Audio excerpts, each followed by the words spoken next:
अ, मित्रों मित्रों नमस्कार।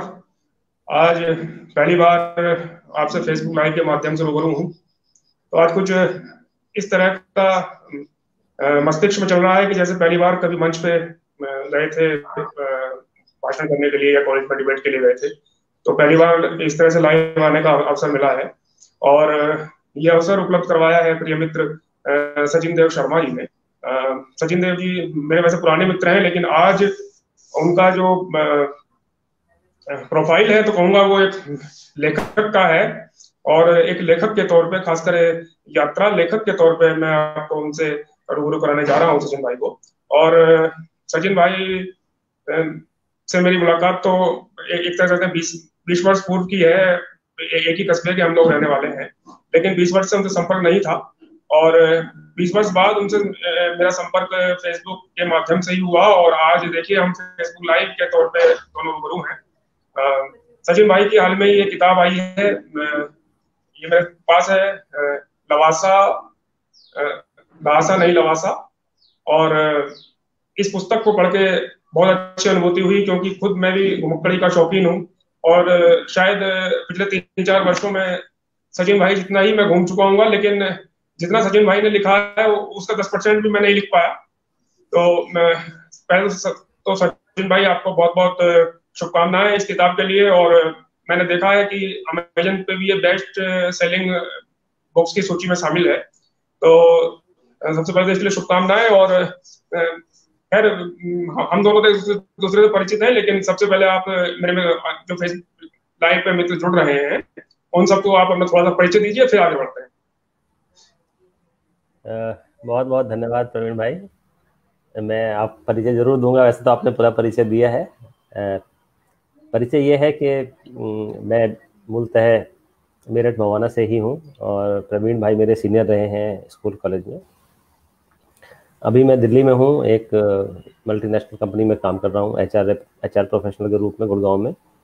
और साथ साथ थोड़ा सा यात्रा और लेखन का भी शौक में रखता हूँ। तो जब समय इजाज़त देता है तो निकल पड़ते हैं घूमने, कभी अकेले कभी परिवार के साथ, ज़्यादातर परिवार के साथ। और लिखने का भी शौक है जैसे मैंने बताया।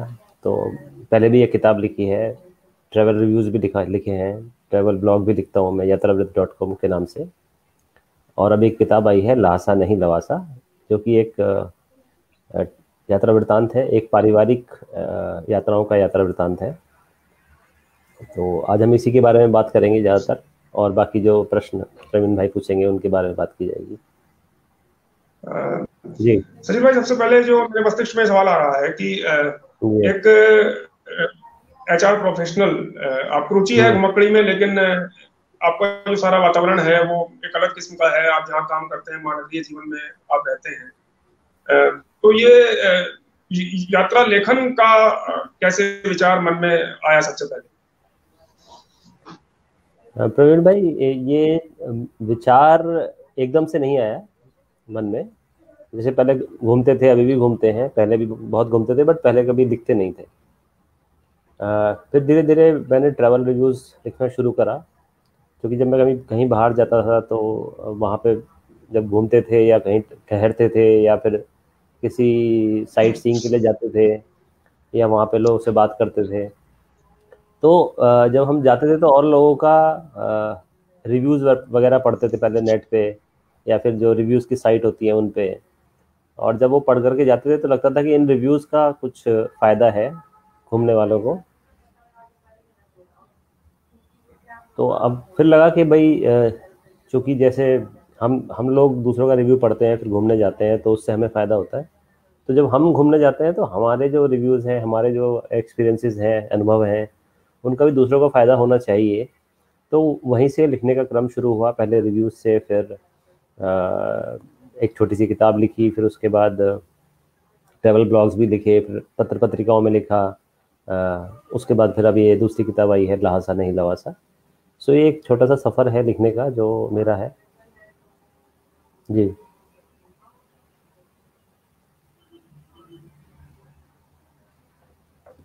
प्रवीण भाई लग रहा है डिस्कनेक्ट हो गए हैं। खैर वो शीघ्र ही जुड़ेंगे। तो अपनी वार्तालाप जारी रखते हैं। प्रवीण भाई ने पहले भी कुछ प्रश्न मुझे भेजे थे, तो उनको मैं लेता हूँ।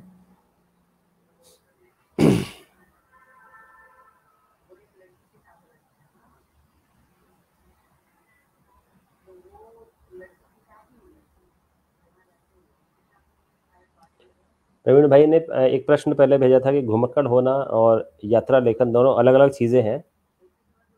आप घुमक्कड़ कब बने और यात्रा लेखन का विचार कब आया? तो इस प्रश्न का कुछ उत्तर मैं दे चुका हूँ ऑलरेडी। यात्रा लेखन का विचार के बारे में तो मैंने बताया आपको कि यात्रा लेखन का विचार कैसे आया। लेकिन घुमक्कड़ी तो पहले से चलती चलती थी, चलती रहेगी, और ये अपने आप में एक बहुत ही अच्छा माध्यम है देश को, दुनिया को जानने का। तो वो तो हमेशा चलता रहेगा। एक सेकंड, मैं प्रयास करता हूँ एक बार जोड़ने का प्रवीण भाई को।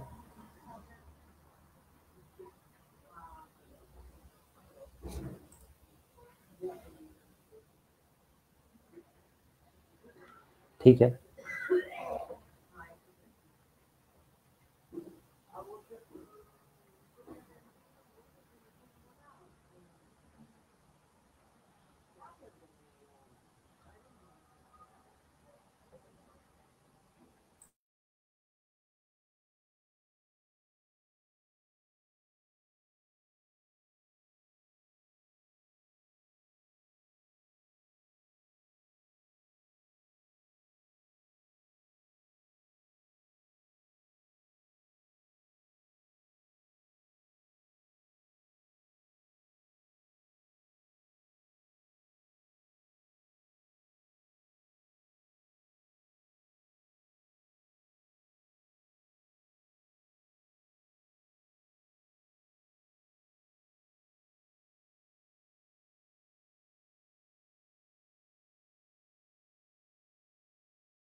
कुछ तकनीकी खराबी आई हुई है अभी, तो थोड़ा सा समय लगेगा, फिर हम अपनी वार्ता को जारी करेंगे।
हाँ, तो प्रवीण भाई आ गए हैं दोबारा से। प्रवीण भाई,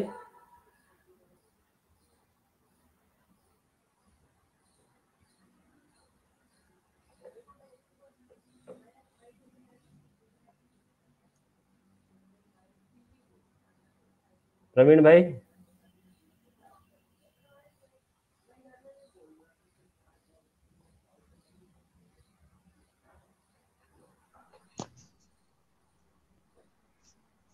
हाँ, दोबारा से आ गए हैं प्रवीण भाई।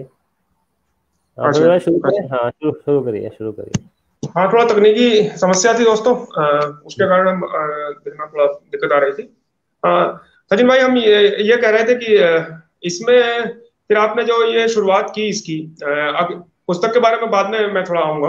ये जो शुरुआत हुई आपके लेखन की, खासकर यात्रा लेखन लेखन की, इसकी प्रेरणा कहाँ से मिली, या ऐसा क्या कुछ हुआ कि जो आप यात्रा लेखन के लिए मतलब उत्सुक हुए? इससे पहले भी कुछ लिखा था, या केवल यात्रा लेखन से ही आपका आरंभ हुआ है? प्रवीण भाई, यात्रा लेखन से ही आरंभ हुआ है एक तरह से। तो जैसे मैंने पहले बताया था कि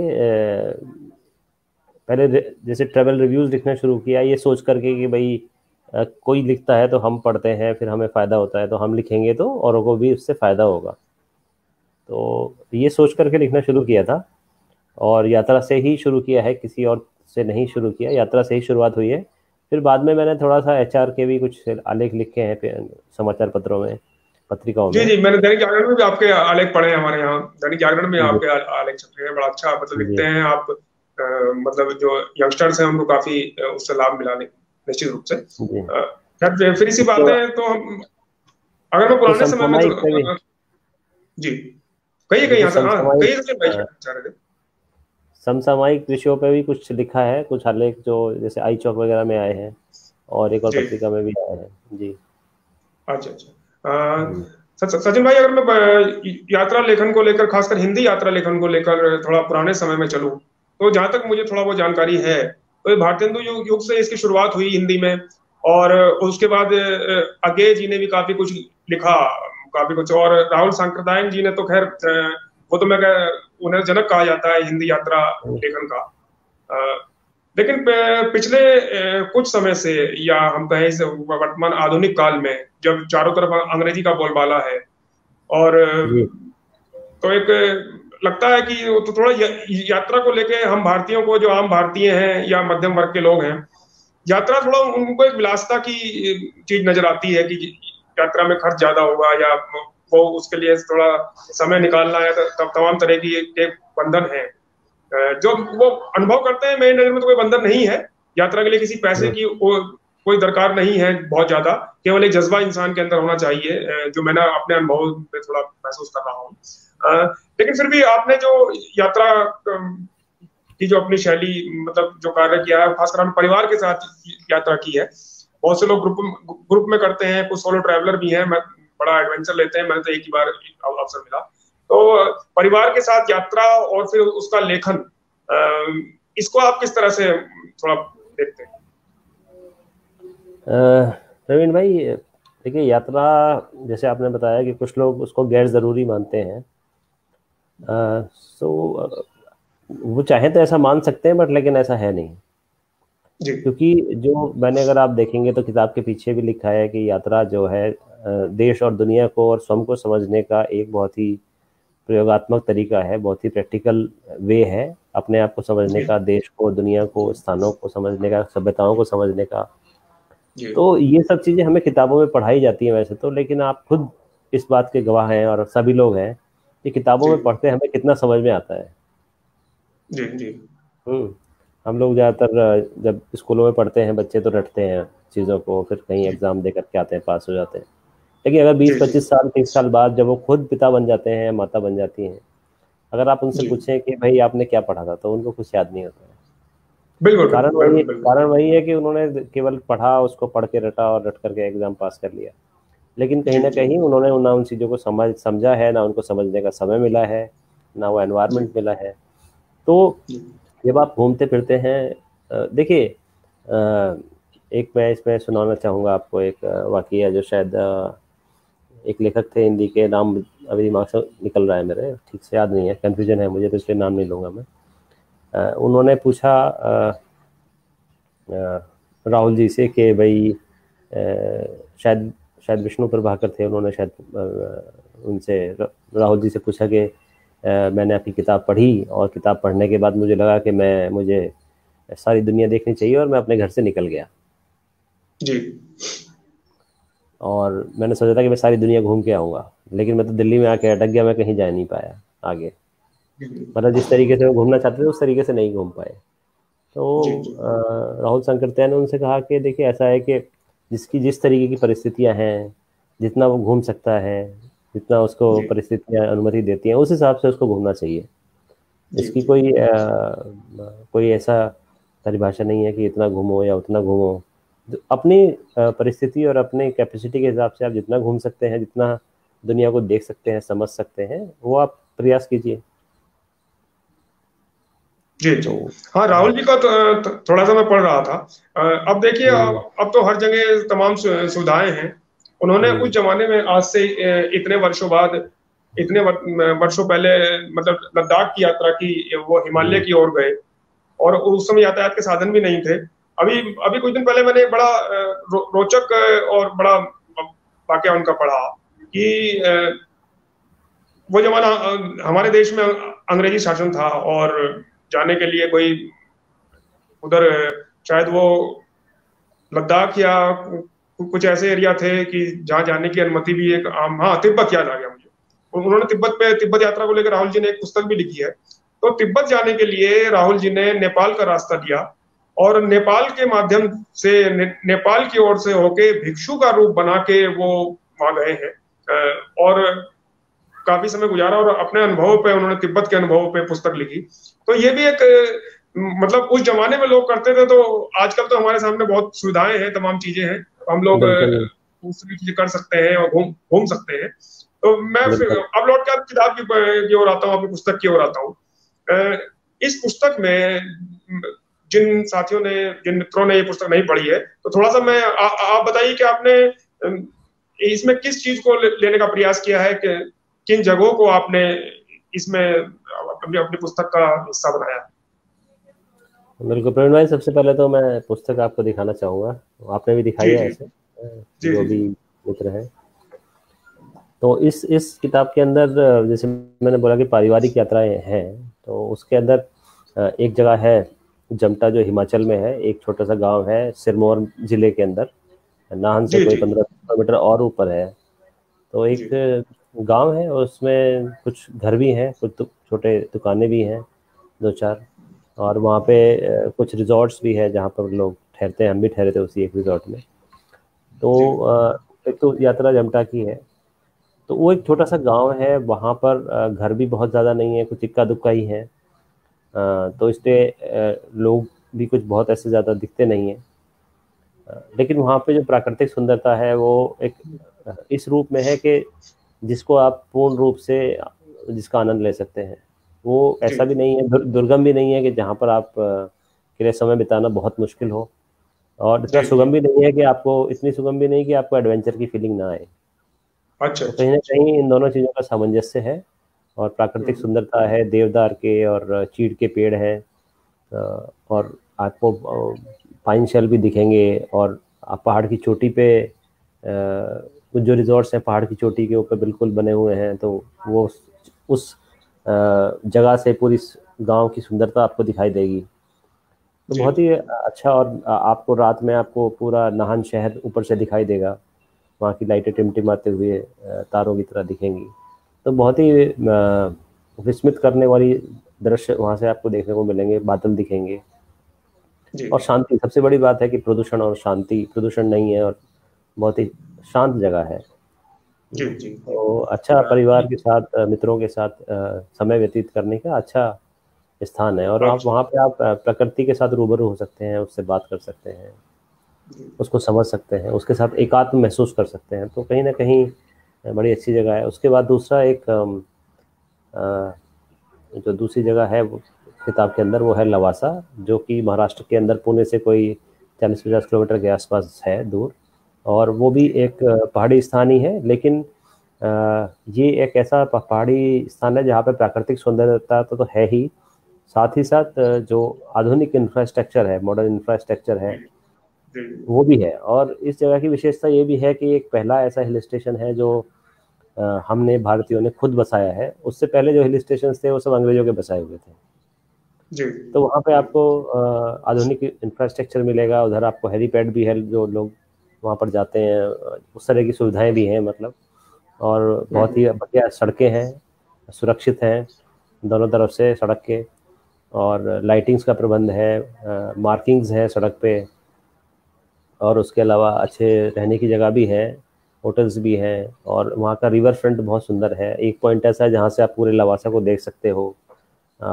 एक मुथा रिवर है, मुथा रिवर पहाड़ों के बीच से निकल के आती है, और मुथा जी। रिवर पे फिर आगे 3 जगह डैम बने हुए हैं जो जिनसे अच्छा अच्छा। सिंचाई होती है उस क्षेत्र की, और पूना शहर को और बाकी कुछ शहरों को वहाँ से पानी की, पीने के पानी की भी आपूर्ति की जाती है।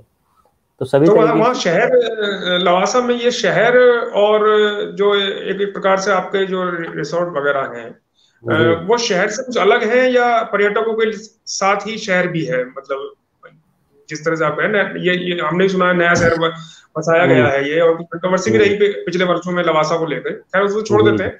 हम्म लेकिन ये मतलब पर्यटक के जो रिसोर्ट हैं वो वही हैं जहाँ आबादी है, या उससे अलग है ये रिसोर्ट वगैरह? नहीं नहीं, वहाँ पे ही जहाँ पे आबादी है वहीं पे है, वहीं पर ही है अच्छा अच्छा। रिजॉर्ट भी। तो वहाँ अरे से आप वहाँ पर रह सकते हैं, देख सकते हैं चीज़ों को।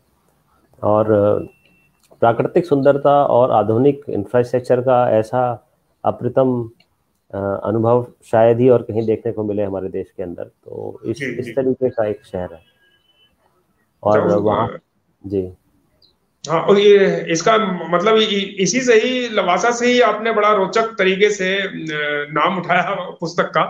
वो भी जी वो भी मतलब एक अलग ही नजर आ रहा है। उससे एक लगता है कि क्यूरोसिटी सी भी पैदा होती है पुस्तक के प्रति एक पाठक के मन में। बिल्कुल बिल्कुल बिल्कुल बिल्कुल। तो ये अचानक आया, या कुछ मतलब डिस्कशन हुआ इस पे, या सोचा समझा? ये विचार तो काफ़ी दिनों से था मेरे दिमाग में इसके टाइटल को लेकर के। जब पहले मैंने इसकी शुरुआत करी लिखने की, जी तो तो जब लिखा था, लिखने की शुरुआत करी तब तो टाइटल सुना, बट लेकिन उसका आइडिया कहीं पहले से ही था। जब मैं जाने की तैयारी में था वहाँ पर, तो कुछ लोगों से पूछा, तो जब लोगों से पूछते थे तो उनको लवासा का आइडिया नहीं था, लेकिन कुछ लोगों को आइडिया था लहासा के बारे में, जो कि तिब्बत में है। जी जी। हाँ, बिल्कुल बिल्कुल बिल्कुल। हाँ, तो जब मैंने पूछता लवासा के, तो वो लवासा ना बोल के लहासा बोलते, तो फिर मैंने थोड़ा करेक्ट करता कि लहासा नहीं, लवासा। अच्छा अच्छा अच्छा, इसलिए बड़ा अच्छा निकल गया। हम्म। इसके अलावा मतलब और शायद कुछ जगह के बारे में और भी आपने इसमें वर्णन किया है, वो थोड़ा सा जी जी। मतलब मित्रों को। तो इसमें एक बहुत ही कहानी अच्छी जो मुझे लगती है वो है मसूरी की। तो मसूरी का तो कुछ जगह का वर्णन तो है ही, और उसमें कैसे हम लोग उधर घूमते हैं, और कैसे वहाँ पे रस्किन बॉन्ड से मिलना चाहते हैं और कैसे नहीं हाँ मिल हाँ, पाते वो हैं। तो एक, मतलब काफी प्रयास के बाद आप नहीं मिल पाते, हाँ ये मतलब हाँ एक हाँ अ, जी निराशा भी झलकती है लेखक की उसमें। हाँ हाँ हाँ। तो वो भी है। उसके अलावा जो एक कस्बा है लैंडोर, जो जी मसूरी से लगा हुआ ही है, मसूरी का ही पार्ट है अभी तो, बट जी पहले शायद उसकी अलग आइडेंटिटी होती थी। तो लेकिन अब उसको अलग से कम लोग जानते हैं, बहुत कम लोग जानते हैं उसको। तो रस्किन बॉन्ड जी। एक्चुअली लैंडोर में ही रहते हैं, जो अच्छा अच्छा। मिला हुआ एकदम मसूरी का हिस्सा बन गया है अब तो। जी जी उसका सबसे ऊंची एक चोटी है वहाँ पे, लाल टिब्बा। जैसे मसूरी में गन हिल सबसे बड़ी मानी जाती है, सबसे ऊंची, तो ऐसी लैंडोर में लाल टिब्बा माना जाता है सबसे हाँ ऊंचा हाँ। है।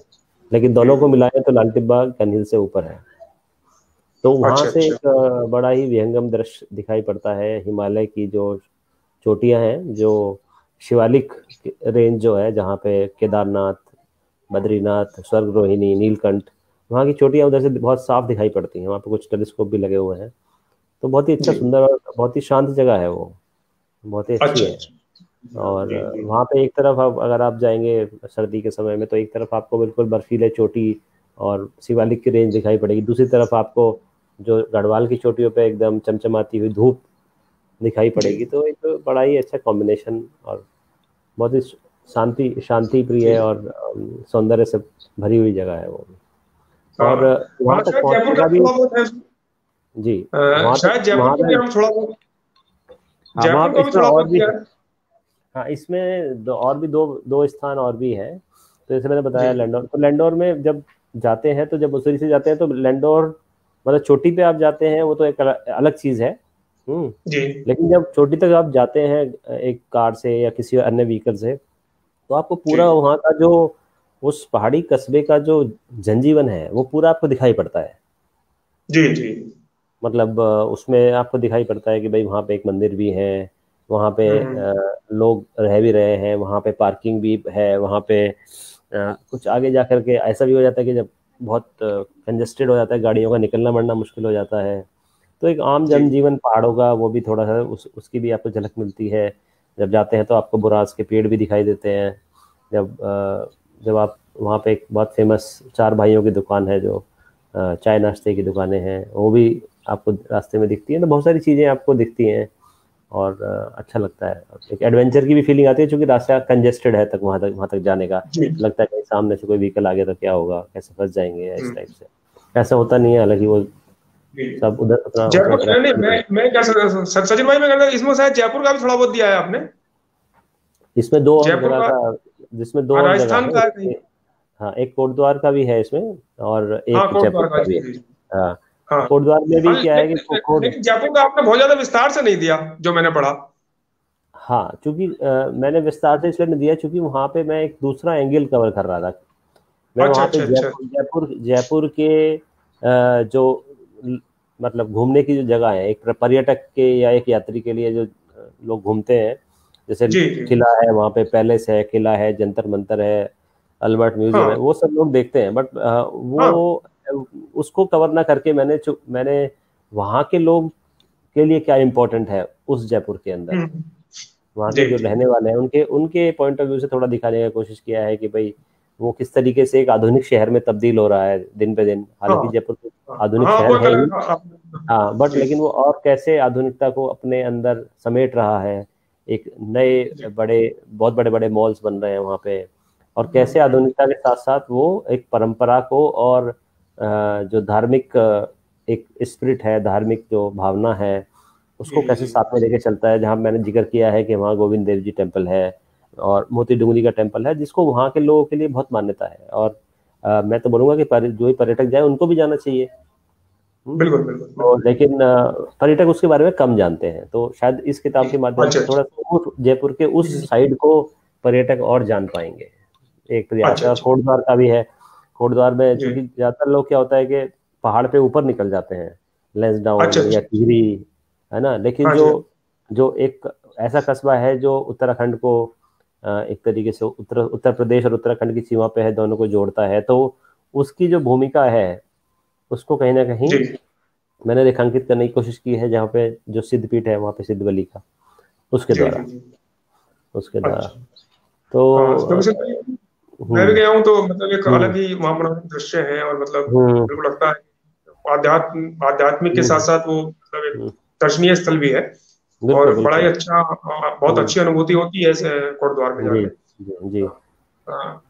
अब सचिन भाई, थोड़ा बताइए कि आपसे चर्चा भी हो रही थी कि पुस्तक अमेजन पे मतलब बेस्ट हम्म जो पुस्तकें जी। हैं वो की सूची हम्म में भी ऊपर नीचे रही है, और काफी हम्म अच्छा मतलब दो तीन चार पायदान जी बने जी। हुए। तो हम्म वर्तमान में मतलब क्या स्थिति चल रही है अपनी पुस्तक की? लोग, क्योंकि बड़े अच्छे रिव्यू आ रहे हैं, मैंने भी पढ़ा, जब किताब मंगाई थी तो हम्म उसके नीचे जो मतलब लोग अपना रिव्यू देते हैं, तो बहुत हम्म, अच्छा मतलब आपकी पुस्तक को लेके रिव्यू हैं जी जी पाठकों जी के। जी तो जी। अमेजन पे पुस्तक की क्या स्थिति है वर्तमान में, और मतलब आपका अनुभव कैसा है इसको लेकर? प्रवीण भाई, पुस्तक की स्थिति अच्छी है। और क्या है कि ये जो अमेजोन की रेटिंग होती है ऊपर नीचे हर घंटे चेंज होती रहती है। हाँ हाँ हाँ हाँ हाँ हाँ। तो वो सब चलता रहता है। लेकिन हाँ, ओवरऑल किताब की स्थिति बहुत अच्छी है, और लोग पढ़ रहे हैं, रिव्यू भी कर रहे हैं, और अलग से भी मुझे समीक्षा भेज रहे हैं जो पाठक फेसबुक पे भी समीक्षा डाल रहे हैं, जिनको मैं शेयर करता रहता हूँ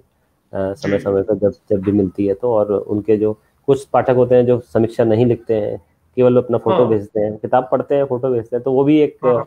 एक पिक्टोरियल समीक्षा ही होती है वो भी। बिल्कुल बिल्कुल वो बिल्कुल तो बिल्कुल। उनको किसी को किताब पसंद आती है तभी वो फोटो भेजता है, वरना वो क्यों फोटो भेजेगा। हाँ नहीं, तो ये हाँ जी। तो बिल्कुल। वो सब चलता रहता है, और आई थिंक लोगों को पसंद तो आई है किताब। हाँ नहीं क्या? बहुत अच्छा और मुझे खुशी थोड़ा सा इसलिए भी हुई आपकी पुस्तक को देख के भाई कि जी एक तरह से मैं भी यात्रा जी में रुचि रखता हूँ जी और जी जी दूसरे थोड़ा पढ़ने वढ़ने का भी थोड़ा शौक है जी जी जी क्योंकि आज के दौर में जो ये पुस्तक पढ़ना भी जी, मतलब काफी कम होता जा रहा है। लोग बिल्कुल बिल्कुल। मोबाइल पे या इस तरह पे ही ज्यादा पढ़ते हैं। जी तो जी जी आपकी पुस्तक के प्रति पाठकों में रुचि हुई है और उसमें हर उम्र के लोग पढ़ रहे हैं और जी। मतलब मैंने देखा आपने दिखाया मुझे 20-25 साल के जो हम्म। लड़के हैं लड़कियां हैं जी उन्होंने भी आपकी पुस्तक पढ़ी है तो ये अच्छी बात है क्योंकि हम देख रहे हैं जो युवा वर्ग है उसमें थोड़ी सी कमी नजर आती है पुस्तक को या प्रिंट को लेकर थोड़ी सी। तो ये अच्छी जी, बात है कि आप उधर प्रेरित कर पा रहे हैं। अब बिल्कुल। सचिन भाई आगे के लिए मतलब खैर पहले आगे से पहले मैं इस चीज पे आता हूँ कि जी ये कोरोना का समय है और यात्राएं बहुत कम हो गई हैं। मैं जी तो जी। कुछ मैं तो कुछ जो एडवेंचरस साथी हैं जो घुमक्कड़ी के शौकीन हैं वो तो यात्राओं पर निकल पड़े हैं लेकिन मैं तो साहस नहीं कर पा रहा हूँ अभी हम्म। कहीं जाने का। लेकिन इस काल में आप का समय कैसे बीत रहा है और कहीं आने जाने का प्रोग्राम है या अभी आपने भी मेरी तरह विराम दिया हुआ है? अभी तो प्रवीण भाई विराम दिया हुआ है। थोड़ा सा और परिस्थितियां अच्छी हो जाएं तो डेफिनेटली जी अच्छा एक प्रोग्राम बनाया जाएगा घूमने फिरने का, और आपको जी। सबको जानकारी भी दी जाएगी इसके बारे में, बिल्कुल। हाँ हाँ। नहीं और तो कुछ ना कुछ आगे दिखा आप भी कहाँ जाएगा। का सोचते हैं मतलब कहाँ का विचार है अगर स्थितियां सही हुई समय मिला और तो अब आप कहाँ जाएंगे और हमें फिर अगली पुस्तक में कब वो पढ़ने को मिलेगा कि हम तो आगे तक की सोचता है पाठक तो हाँ। लेकिन अब मतलब आपकी सोच क्या है कि अब कहाँ कहाँ जाया जाए? अ, अभी अभी काफी जो परिस्थितियां हैं और काफी पॉइंट्स हैं उनको उनको जांचने के बाद ही फाइनल करेंगे, लेकिन लॉकडाउन से पहले जो मेरा एक प्लान था कि जून चला गया, जी अ, जी जी जी। इस जून में हम लोग इस तरह का प्रोग्राम बना रहे थे कि हम कहीं विदेश भ्रमण पे जाएं। अच्छा अच्छा अच्छा अच्छा हाँ, अच्छा। तो उसमें कुछ मेरी बिटिया का भी पासपोर्ट नहीं बन पाया था, तो वो भी हमने बनवा लिया था जनवरी फरवरी में शायद बन गया था हम्म। वो। तो वो सब मतलब फॉर्मेलिटीज कंप्लीट कर ली थी हम लोगों ने, लेकिन जाना नहीं हो पाया बिकॉज ऑफ दिस कोरोना हाँ सिनेरियो। ये हाँ, हो गया लेकिन मेरे को लगता है अभी जो नेक्स्ट ट्रिप शायद, अगर सब चीज़ें सही रहीं तो बाहर की ही बनेगी। हाँ हाँ हाँ। जी उधर एक सजेशन मेरे उसमें आ रहा है कि जी जो मिडिल क्लास लोग हैं और थोड़ा सा पैसे को लेके थोड़ा सा सोचते हैं जी और जी यात्रा में निश्चित रूप से पैसा तो खर्च होता है लेकिन वही मैंने पहले भी कहा कि जज्बे की ज्यादा जरूरत है पैसे की कम जरूरत है। जी तो जी जो, जी। जो विदेश में जो मैं सोचता हूँ मैं भी कभी विदेश नहीं गया मेरे पासपोर्ट मैं भी सोच रहा हूँ पता नहीं हम्म कब मोहर लगेगी मेरे पासपोर्ट पे। हम्म अ, हम्म, तो मेरा लोग तो सोचते हैं कि भाई थाईलैंड जाएं या वहां जाएं। तो मेरी जो हम्म, इच्छा है मैं आपको भी थोड़ा सलाह देना चाहूंगा और जो बिल्कुल हमारे मित्र देख रहे हैं उनको भी। मुझे बिल्कुल। जो लुभा रहा है थोड़ा थोड़ा इतिहास में मेरी रुचि है तो मुझे हम्म लुभा रहा है उज्बेकिस्तान। अच्छा। उज्बेकिस्तान क्योंकि हम्म उज्बेकिस्तान जो मैं तमाम सर्च किया तमाम चीज देखी वहाँ इतिहास को लेके बहुत कुछ है। और सबसे बड़ी बात यह है कि हमारे शास्त्री जी पूर्व प्रधानमंत्री जी की वहाँ एक उनके नाम पे एक पार्क है। जो हम्म भारतीय वहाँ जाता है वो उस पार्क में जरूर जाता है। तो हम्म। ताशकंद है और ताशकंद के पास में समरकंद है और शायद कोई एक और ऐसा ही कोई शहर है जो पुराने जी। शहर है। तो हम्म। मैं जब भी उज्बेकिस्तान को देखता हूँ तो लगता है कि यहाँ जाना चाहिए और मतलब बहुत मेरे ख्याल से जो उज्बेकिस्तान जाने में या थाईलैंड जाने में शायद खर्चा लगभग बराबर है। तो हम्म। मैं सजेस्ट करूंगा कि आप भी थोड़ा उस ओर देखें अगर इतिहास में मेरे ख्याल थोड़ी बहुत आपकी भी हाँ रुचि हाँ, है इतिहास इतिहास में बिल्कुल लिखी है, और अच्छा अच्छा आपका प्रस्ताव है। और उसके अलावा जो एक ये देश है तुर्की, तुर्की भी अच्छी जगह है इतिहास के पॉइंट ऑफ व्यू घूमने से, हाँ हाँ क्योंकि हाँ हाँ बिल्कुल अ, बिल्कुल बिल्कुल। हालांकि तुर्की से वहाँ अभी पर हमारे संबंध सही सही नहीं चल रहे हैं। तो जी जी वो एक अलग मसला है राजनीति का जी अलग जी। अलग मसला है। जी हालांकि हाँ तुर्की अगर देश के तौर पर देखा जाए तो तुर्की ने मुझे हम्म सबसे जो चीज आकर्षित कर रही है जो पढ़ा है देखा है उसके बारे में कि हम्म अ, इस्तांबुल में एक कोई ऐसा स्थान है कोई नदी है शायद कि वो आप एक तरफ रहेंगे तो यूरोप में रहेंगे और एक तरफ रहेंगे तो एशिया में रहेंगे।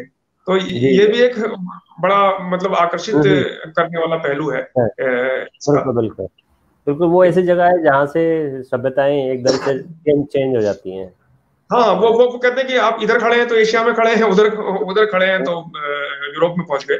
बिल्कुल तो बिल्कुल। इस्तांबुल भी है तो तुर्की भी, लेकिन हम हम्म तो कहेंगे कि जो वर्तमान एक तो कोरोना का काल है, हम्म और ये जल्दी से समाप्त हो, और जो तमाम लोग, हम लोग कहीं घूम नहीं पा रहे हैं, और तमाम बिल्कुल दिक्कतें इस तरह की हैं, वो बिल्कुल। वो समाप्त हो, और तुर्की जैसे देशों के साथ जो वर्तमान हम्म। संबंध वो सुधरे, वहां के शासकों को थोड़ी बहुत सद्बुद्धि आए, और वो हम्म सुधार करें। हम्म। और ये सब right। चीजें हैं। खैर, इसमें अभी अभी तक ये और पूछना चाहूंगा, हम अंत की ओर जा रहे हैं अपनी इस हम्म। बातचीत में, कि आपको अब अभी तक घूमे स्थलों में सबसे अच्छा कौन सा लगा? अ, काफी सारी जगह देखी हैं और सभी जगह अच्छी हैं। सभी जगहों का कुछ ना कुछ एडवांटेज है, कुछ डिसएडवांटेज है। बट जी अभी हम लोग जनवरी में गए थे घूमने के लिए आंध्र प्रदेश। जी। तो उसके बारे में काफी लिखा भी था मैंने। तो हाँ जी। आंध्र प्रदेश में एक शहर है विशाखापट्टनम। जी जी। तो वो शहर मुझे बहुत ही सुंदर लगा। वो बहुत ही साफ सुथरा है और बहुत ही प्लान्ड है और सभी आधुनिक सुविधाएं वहाँ पर है। उसके जी। अलावा वहाँ पर समंदर भी है, पहाड़ भी हैं, जी। और वहाँ पर कुछ धार्मिक और ऐतिहासिक धरोहर भी है। तो हम्म। ऐसा और सभी सुविधाएं हैं। और नेवी का एक एक तरह से बेस भी रहा है नेवी का जी। विशाखापट्टनम। और द्वितीय महायुद्ध की अ, विभीषिका भी सही है कुछ हद तक विशाखापट्टनम में। तो वो बहुत अच्छा मुझे शहर लगा वहाँ पर रहने के लिए। और अ, सब कुछ है वहाँ पर। मैं देखता हूँ जो एक जी। आदमी को रहने के लिए चाहिए वो सब कुछ है। अच्छा अच्छा। देखिए कोस्टल एरिया है तो कोस्टल एरिया में एक डिसएडवांटेज होता है, चाहे वो कोई भी कोस्टल एरिया हो, चाहे केरल हो या गोवा हो, कि वहाँ पर हम्म। गर्मी के समय में गर्मी काफ़ी होती है। अच्छा अच्छा अच्छा अच्छा। बस एक हाँ। यही मुझे लगता है कि जो डिसएडवांटेज हो सकता है। लेकिन जो वहाँ पे लोग रहते हैं उनको फिर आदत पड़ जाती है। और कुछ लोग काफ़ी लोग तो देखो जो एक स्तर पे आ जाते हैं उनके पास तो सुविधाएं ऐसी होती हैं कि उनको तो लगता ही नहीं है कि कहीं गर्मी है या सर्दी हम्म। है ना। हाँ, तो क्योंकि मेरा भी अनुभव ऐसे रहा दक्षिण भारत को हम्म, लेके। मैं जनवरी के जी महीने में 26 जनवरी को हैदराबाद गया था। और हम्म वहाँ हम तो ये सोच के गए थे कि भाई कुछ तो सर्दी होगी, लेकिन रात हम्म। को वहाँ पंखा चला के सोना पड़ा। तो बिल्कुल मतलब बिल्कुल। भाई यही हमारे देश की विशेषता है कि यहाँ हर तरह हम्म। का मौसम, हर तरह का वातावरण, और तमाम जी जी। हर तरह के लोग हम मिलते हैं, सब मिलजुल के रहते हैं। तो बहुत सही बात।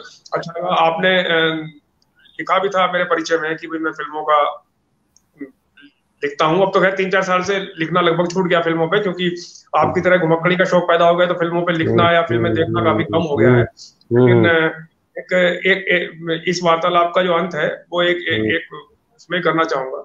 सचिन जी, जब हम्म आपने ये पुस्तक लिखी, आप उससे पहली पुस्तक लिखी है, तमाम चीजें की, तो हम्म। कभी आपने सोचा था कि मेरे साथ फेसबुक लाइव कर पाएंगे आप? ए, आप जैसे बड़े पत्रकार के साथ फेसबुक लाइव करना तो एक सपने सपने जैसा है। वो कपिल शर्मा याद आ गए, तो मैंने कहा अंत तो हम ऐसे ही करते हाँ हैं। बिल्कुल। अच्छा, आज मैं एक और सूचना देना चाहूँगा आपको, आपके जी। माध्यम से सभी लोगों को जो भी देख रहे हैं या देखेंगे बाद में, कि हाँ जी। आज जो किताब के ऊपर जो अमेजोन प्राइम जिन लोगों के पास है, अगर वो किताब को हाँ पढ़ना जी। चाहते हैं तो अमेजोन ने आज किताब पर स्पेशल डिस्काउंट दिया हुआ है आज के लिए अमेजोन प्राइम मेंबर्स को। तो बहुत जो बढ़िया। किताब 125 रुपये की थी वो आज 94 रुपये, 94 रुपीज़ में अरे वाह। आप अमेजोन से ले सकते हैं। तो 31 रुपये का बहुत मेजर डिस्काउंट आज अमेजोन ने हाँ, किताब पे दिया हुआ है। नहीं, हिंदी और पाठकों के लिए तो ये अच्छी बात है, अपने तमाम जी पाठकों के लिए। तो मेरी भी अपील है पाठकों से, जिन्होंने पुस्तक नहीं पढ़ी है, वो अमेजन प्राइम मेंबर हैं तो सचिन जी की हम्म, पुस्तक आज लें, और जी फायदा भी है, और पुस्तक पढ़ के भी खैर जो आप है। पढ़ेंगे तो आनंद और निश्चित रूप से आज आएगा।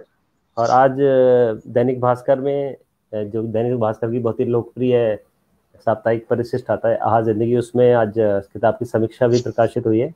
तो आप वो भी पढ़ जी जी सकते जी। हैं, उससे आपको थोड़ा हाँ, वो किताब मैंने पढ़ी पढ़ने थी, को मिलता आपने शेयर किया था। है। हाँ जी जी। हाँ, बहुत अच्छा उसमें आपकी पुस्तक को लेके बात कही गई है, और आज जिंदगी एक हम्म, अच्छी बहुत प्रतिष्ठित पत्रिका है जी निश्चित जी रूप से। जी। जी। तो सचिन जी, बहुत आनंद आया, और मुझे लगता है हमारे फेसबुक मित्रों को भी आनंद आया होगा। और बिल्कुल बिल्कुल बिल्कुल। अ, आगे फिर आज, क्योंकि आज मैं कह सकता हूँ, जैसे मैं अपने आप को शिशु घुमक्कड़ कहता हूँ, क्योंकि घुमक्कड़ ही मैंने अभी 4-5 साल पहले सूची की है। तो हम्म। एक फेसबुक लाइव करने वाले में भी मैं अभी शैशवावस्था में ही हूँ। तो निश्चित रूप से कुछ बहुत ज्यादा कुछ शायद तकनीकी दिक्कत भी हुई बीच में, और कुछ समस्याएं भी आई, और शायद मेरा प्रस्तुतिकरण उस लेवल पे तक ना पहुंच पाया हो जहां लोग पहली बार लाइव किया है। इससे पहले आकाशवाणी पे कुछ वार्ताएं तो की हैं, लेकिन वो लाइव नहीं होता। तो लाइव का एक अलग आनंद है और चुनौती है। तो उम्मीद करता हूं कि अगली बार मैं और बेहतर कर पाऊंगा, और किसी और शख्सियत के साथ सचिन जी जैसी फिर मिलते हैं। तो सभी मित्रों का हार्दिक आभार। नमस्कार। नमस्कार नमस्कार।